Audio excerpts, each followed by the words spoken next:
What's going on, you guys? Welcome back to another video. So in this video, I want to take a more deeper look into the dangerous side of a narcissist.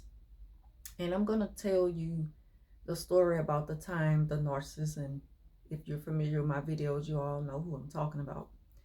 I'm going to tell you a story about the time when she would repeatedly bring up this very disturbing time in her life dealing with her children and how she could have lost them. Now, in an accidental death, I guess that's what you want to call it. But at the same time, it would have been at the hands of the narcissist. Narcissists don't like to take responsibility for their behavior, even when their behavior consists of some very, very dangerous tactics. A narcissist will go to the extreme lengths to try to get your attention in hopes to like teach you a lesson. So she would constantly mention about the time when her children were small kids and she would have to leave to go to work before they would head off to school. So she mentioned that her neighbors would make sure that her children would get off to school safely while she's already headed to work. By the way, she was working at a daycare, which she was not getting paid there. So that's one thing right there for her to feel like that working at a daycare doing volunteer work was more important than making sure her children were getting to school safely instead of looking for a paying job. But we're going to talk about that in another video. That all comes within why narcissists pick the type of jobs that they do. So she mentioned that the neighbors, they couldn't get the children hadn't come out to get on the school bus to go to school or whatever. So the neighbors, of course, they would help her out to make sure the children would get to school safely. And as they were banging on the door, they couldn't get the kids to open the door. So the neighbors called the police. Now, she also mentioned that during this time it was a hard freeze. And so, of course, temperatures were, in the negatives. And she said that overnight they had the heat on. She said she had turned on a stove to use as heating. A lot of people do that. They use their gas stoves for heating during the cold months. And so she said the house was so hot that the children were just in a deep sleep and they had overslept, and that's why they weren't up on time to get ready for school. So by the neighbors not being able to get the children out for school, they panicked and thought something was wrong, and then they seen that she wasn't home. Of course, she was at work. They couldn't reach her at work, so they called 911. When 911 came, and she didn't mention anything about what happened with the fact that the children were damn near suffocating to death in this hot ass house. The only thing she mentioned was the fact that she was a single parent and she can't do it on her own. She kept going back to the fact that had her husband not been with another woman, this wouldn't have happened. And I'm like, but you told me that y'all had split up already and went your separate ways. So by right, he has the right to move on with his life. And trust me, that angered her to the point where she started screaming like she just needed me in that moment to just side with her no matter what. She didn't feel like she was responsible for the fact that, her children were in this deep sleep because of this high heat in the house and that they could have died. She didn't think of none of that. All she could think of was, so the police, when she made it from work and got to her kids and everything and made sure they were safe, and she gave the police a statement just letting them know that she was at work and she's a single parent and it's kind of stressful taking care of two small kids and having to go to work and all this kind of stuff. She said that the police noticed a picture on a wall of her and her husband, well, ex-husband. They were split up or whatever. And she said that he said, I know him, and that he always speak highly of you and how much of a good mother you are to his kids. And I was like, so that's what he would think of. That's the first thing the police would think of while he's taking a report instead of, taking the kids to the hospital to make sure they straight or whatever.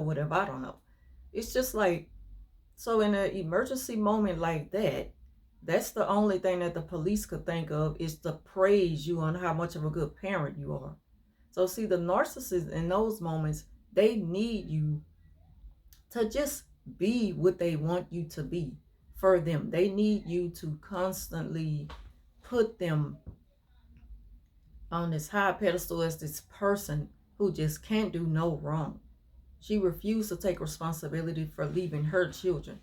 And I looked at it when I started to think about it, because this story would become repetitive. At some point or another, I would get so tired of her bringing this up. And it had never dawned on me that she was bringing this up to me because of the guilt. But at the same time, she refused to really, you know, admit to doing this just to get the ex's attention. See, she was so, bent out on trying to get his attention, trying to get a reaction out of him. She needed to show him that she will do anything she can to show him better than she can tell him that I don't care who you choose to move on with. You have a responsibility here with me, and it's not over until I say it's over. That's the type of mindset that a narcissist have, and they will go to any lengths to prove that point to you, even if that means putting their own children's life in danger. And she definitely did that. And like I said, it had never dawned on me that she was telling me this, to get payback on this man, to punish this man for leaving her and being with another woman. Because in that same breath, she would constantly stress the fact that, well, he moved on, and had he not been with another woman, I wouldn't have had to deal with making sure the children are off to school safely every day. I shouldn't have to raise them by myself.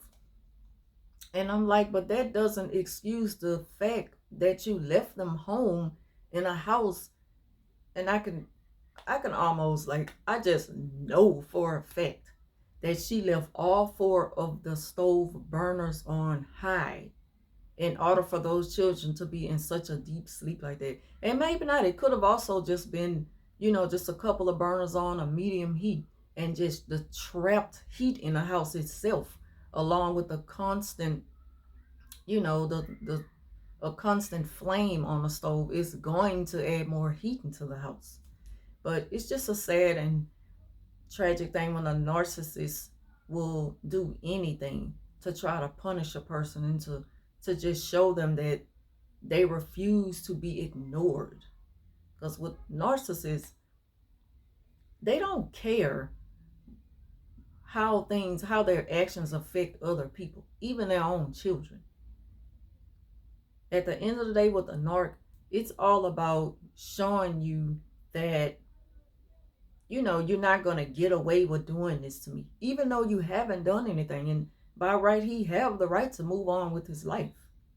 See, it's just so hard to set these type of boundaries with narcissists once you become like in a separation type situation with a narcissist. Once you become separated with a narc, it's hard to set solid boundaries to where they fully understand where you come from and they live by it. Because trust me, at some point or another, they're going to break the rules, and they're going to do what they want to do because they don't want to follow rules. They don't feel like they have to respect you. They don't feel like they owe you anything. If anything, they feel entitled to be in total control of another person's life. And so that's all I pretty much want to talk about in this video. It's just, pointing out a more dangerous side of a narcissist's way of thinking when it comes to getting revenge in order for them to gain control and have their way again with the person. So y'all leave your comments down below on this video. Also leave any kind of video suggestions, and I will put them up as soon as I can. As always, thank y'all for watching, and I'll talk to you soon.